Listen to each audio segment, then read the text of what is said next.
बिहारमध्ये काँग्रेस आघाडीची गाडी अडली आहे। घटक पक्ष राहुल आणि तेजस्वी जोडीला जुमानेला।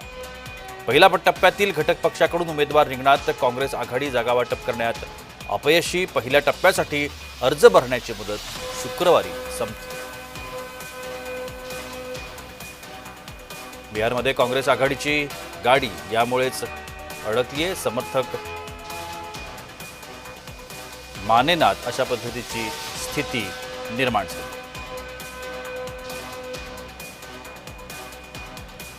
पहिल्या टप्प्यातील घटक पक्षांकडून उमेदवार रिंगणात आहेत। काँग्रेस आघाडी जागा वाटप करण्यात अपयशी ठरली आहे।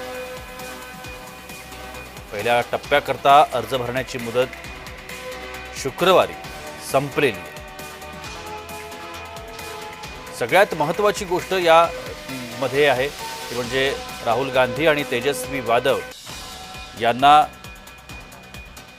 घटक पक्ष जुमिनात असं झालं। आपण या सगळ्या संदर्भात अधिक माहिती घेण्याचा प्रयत्न करूया। जयंत माइंडकर जे राजकीय अभ्यासक आहेत आपल्या सोबत आहेत। जयंतजी, माझा आवाज आपल्यापर्यंत पोहोचतोय?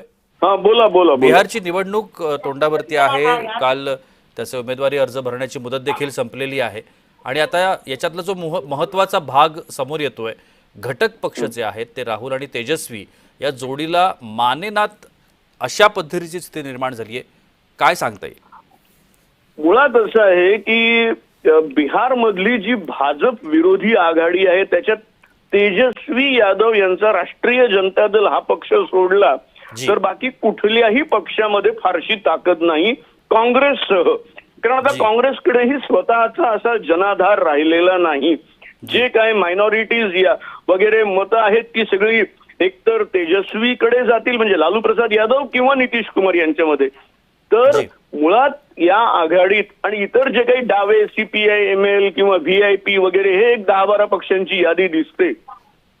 ही अक्षरशः एक weakest of the weak link आहे आणि त्याच्यामुळे आधीच ते पक्ष वीक आहे। तर ते एक प्रकारे भाजप म्हणा, नितीश कुमार म्हणा, आपला विजय निश्चित करण्याकरता सुद्धा ते प्रयत्न करून त्याही पक्षातनं जास्ती उमेदवार असावेत, त्याच्यामुळे डिव्हिजन ऑफ फोर्स होईल हाही प्रयत्न करतायत। आणि हे छोटे पक्ष सुद्धा जर आपल्याला तसंही काही मिळणार नाही तर जेवढं प्रेशर टॅक्टिस करून मिळेल तेवढं घेण्याचा प्रयत्न करत आहेत।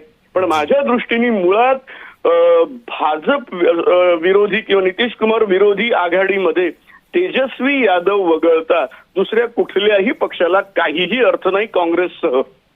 नक्कीच धन्यवाद जयंतजी, आपण दिलेल्या विस्तृत समीक्षणासाठी।